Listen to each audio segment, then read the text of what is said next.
প্রিয় শিক্ষার্থী এবং চাকরি প্রত্যাশী ভাই বোনেরা, সকলকে শুভেচ্ছা।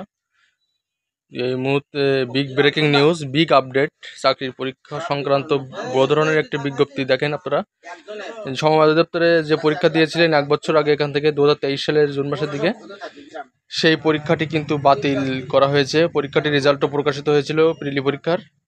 এখানে বিশাল বড় একটা নিয়োগ ছিল, 511 জন পদের জনবল নিয়োগ, তৃতীয় চতুর্থ শ্রেণীর চাকরি ছিল।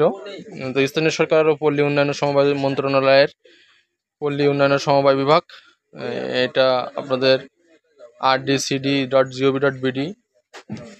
বিষয় ছিল সমবায় অধিদপ্তরের তৃতীয় চতুর্থ শ্রেণীর 511 পদে জনবল নিয়োগ সংক্রান্ত। তো এটি দেখেন, এখন আমি পড়ছি, এখান থেকে আপনারা দেখতে থাকুন।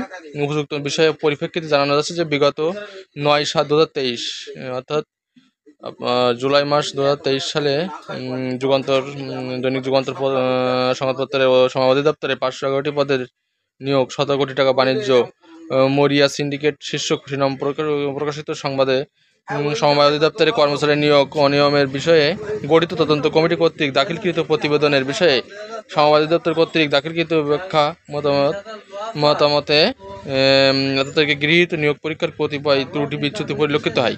তদন্ত কমিটি কর্তৃক তদন্ত প্রতিবেদন উল্লেখিত মতামত নিম্নরূপ। এখানে দেখেন কিছু পয়েন্টস আছে, এখানে দেওয়া আছে। বর্তমান নিয়োগ কমিটির মাধ্যমে নিয়োগ প্রক্রিয়া চলমান রাখা মন্ত্রণালয়ের পরিপত্রে পরিপন্থী হয়েছে মর্মে প্রতিমন হয়, বিদায় অভিযোগের সত্যতা পাওয়া যায়। সমবায় অধিদপ্তরের তৃতীয় চতুর্থ শ্রেণীর 511টি পদে জনবল নিয়োগের ছাড়পত্রের বৈধতা সঠিক আছে, বিধায় অভিযোগ প্রমাণিত হয়নি। জনপ্রতি 12 থেকে 20 লাখ পর্যন্ত ঘুষের আদায়ের অভিযোগের প্রমাণাদি না পাওয়ার প্রমাণিত হয়নি। এখানে এইগুলো বিষয়গুলো দেখেন, আপনারা পড়ে নেবেন। তো 6 নম্বর দেখেন, এমসিকিউ পরীক্ষা ফলাফল 2 সপ্তাহের পর প্রকাশে অহেতুক বিলম্ব হওয়ার কারণে বিভিন্ন অবস্থান হতে প্রশ্নের উদ্বেগ হয়েছে এবং এতে নিয়োগ প্রক্রিয়া প্রশ্নবিদ্ধ হয়েছে।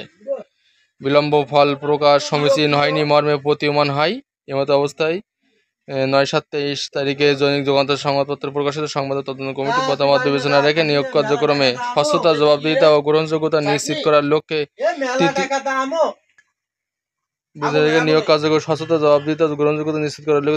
শ্রেণীর 511টি পদে গৃহীত পূর্বে পরীক্ষার ফল বাতিলপূর্বক জনবল নিয়োগ কমিটির পুনরায় নতুনভাবে এমসিকিউ পদ্ধতি গ্রহণ করার জন্য নির্দেশ ক্রমে অনুরোধ করা হলো। এখানে দেখতে পাচ্ছেন অশোক কুমার বিশ্বাস, উপসচিব, ফোন নম্বর দেওয়া আছে। নিবন্ধক ও মহাপরিচালক, সমবায় অধিদপ্তর, সমবায় ভবন, আগারগাঁও, ঢাকা। এখানে সদাইগাছাতে অনুলিপি দেওয়া হয়েছে। তো এই ছিল আজকের বিষয়।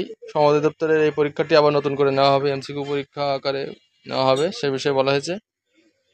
তো এটি যে কোনো সময় আপনাদেরকে নোটিশ দিতে পারে এবং যে কোনো সময় আপনাদের ফোনে মেসেজ যেতে পারে।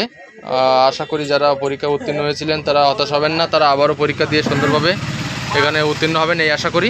তো পরীক্ষাটি খুব দ্রুত বা খুব তাড়াতাড়ি অনুষ্ঠিত হবে, আগামী 1 মাসের ভিতরে এই পরীক্ষাটি হয়ে যাবে আশা করি। তো ধন্যবাদ সকলকে। ভিডিওটি ভালো লাগলে চ্যানেলটি সাবস্ক্রাইব করে লাইক দিয়ে কমেন্টস করবেন এবং আমাদের সঙ্গে থাকবেন সবসময়, এবং ভিডিওটি অবশ্যই শেয়ার করবেন, বেশি বেশি শেয়ার করবেন, সকলকে দেখার সুযোগ করে দিন যেন সকলে জানতে পারে বিষয়টি। ধন্যবাদ।